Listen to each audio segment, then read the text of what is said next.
আমাকে পররাষ্ট্র মন্ত্রণালয় দেখিয়ে ব্যাখ্যা চেয়েছে ঢাকা। এরপর দিনই দিল্লিতে নিযুক্ত বাংলাদেশের ভারপ্রাপ্ত হাই কমিশনার নুরুল ইসলামকে ডাকল ভারতের পররাষ্ট্র মন্ত্রণালয়। এর আগে চাঁপাইনবাবগঞ্জ ও নওগাঁ জেলার সীমান্তে বিএসএফ এর কাঁটাতারের বেড়া তৈরি করা নিয়ে বাংলাদেশ ও ভারতের মধ্যে উত্তেজনার পরিস্থিতির সৃষ্টি হয়। এর পরিপ্রেক্ষিতে ভারতের রাষ্ট্রদূত প্রণয় ভার্মাকে পররাষ্ট্র মন্ত্রণালয়ে ডেকে পাঠানো হয়। রবিবার বিকেলে পররাষ্ট্র সচিব মোহাম্মদ জসিম উদ্দিনের সঙ্গে বৈঠকের পরে ভারতীয় রাষ্ট্রদূত সাংবাদিকদের বলেন, অপরাধ শূন্য সীমান্ত করতে আমরা প্রতিশ্রুতিবদ্ধ, যাতে চোরাচালান, মানব পাচার ও অপরাধীদের চলাচল রোধ করা সম্ভব হয়। তিনি জানান, নিরাপত্তার জন্য বর্ডার ফেন্সিং এর ক্ষেত্রে আমাদের মধ্যে একটা সমঝোতা আছে। দুই দেশের সীমান্তরক্ষী বাহিনী এর জন্য যোগাযোগ রক্ষা করে চলেছে। আমরা আশা করি যে সমঝোতা হয়েছে সেটি বাস্তবায়ন হবে। অপরাধ প্রতিরোধের জন্য দুই পক্ষের মধ্যে সহযোগিতামূলক দৃষ্টিভঙ্গি থাকবে বলে আমরা আশা করি।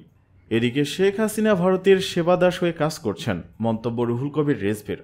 বিএনপির সিনিয়র যুগ্ম মহাসচিব রুহুল কবির রিজভী বলেছেন, বাংলাদেশের সীমান্তরক্ষী প্রতিরোধের সঙ্গে জনগণ যে দাঁড়াতে পারে এ দৃষ্টান্ত আওয়ামী লীগের আমলে শেখ হাসিনা তৈরি করতে দেয়নি। ফ্যাসিজম দিয়ে, তার নির্দয়তা দিয়ে, তার নির্মমতা দিয়ে ভারতের সেবাদাস হয়ে কাজ করেছেন। সোমবার সকালে রাজধানীর নয়াপল্টনে বিএনপির কেন্দ্রীয় কার্যালয়ে এক দোয়া মাহফিলে সীমান্তে ভারতীয়দের অপকর্মের কথা তুলে ধরতে গিয়ে এই কথা বলেন তিনি। জাতীয়তাবাদী রিকশা, ভ্যান, অটোরিকশা চালক শ্রমিকদের উদ্যোগে বিএনপি চেয়ারপারসন খালেদা জিয়ার আশু রোগ মুক্তি কামনায় এ দোয়া মাহফিল হয়। ভারত শেখ হাসিনাকে সবার আগে কিনেছে মন্তব্য করে রিজভী বলেন, উনি নিজের দলের লোকদেরও বলেছেন যে আমার দলের লোকদের মধ্যে অনেককে কেনা যায়, কিন্তু শেখ হাসিনাকে কেনা যায় না। আরে আপনাকে তো সবার আগে কেনা যায়। ভারত আপনাকে সবার আগে কিনেছে। কেনার কারণে আপনার নিজের দেশের স্বাধীনতা, সার্বভৌমত্ব এবং গৌরবকে পদদলিত করে আপনি ভারতকে অসম কাজ করার সুযোগ সুবিধা দিয়েছেন।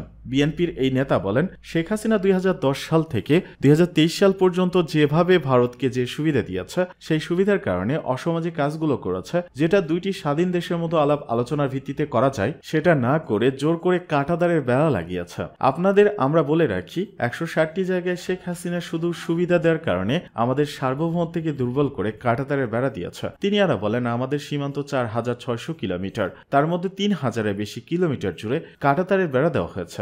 856 থেকে 857 কিলোমিটার কাঁটাতারের বেড়া বাকি আছে। আন্তর্জাতিক যে নিয়ম, বিধি, বিধান দুই দেশের মধ্যে চুক্তি হয়েছে এবং আলাপ আলোচনা হয়েছে সেটাও মানছে না। যে শূন্যরেখা থেকে 150 গজ সীমানার মধ্যে কোনো উন্নয়ন প্রকল্প হবে না, করতে গেলেও দুই দেশের মধ্যে আলাপ আলোচনা করতে হবে, সেটাও না মেনে তারা কাঁটাতারের বেড়া দেওয়ার চেষ্টা করেছে লালমনিরহাট সহ বিভিন্ন জায়গায়। এ সময় জুলাই আগস্টে ছাত্র জনতার বিপ্লবে রিকশা, ভ্যান, অটোরিকশা চালকদের ভূমিকা ও আত্মত্যাগ এবং আহত হওয়ার বীরত্বের কথাও স্মরণ করেন এবং দলের ভারপ্রাপ্ত চেয়ারম্যান তারেক রহমানের তাদের পাশে থাকার অঙ্গীকারের কথাও পুনর্ব্যক্ত করেন রিজভী।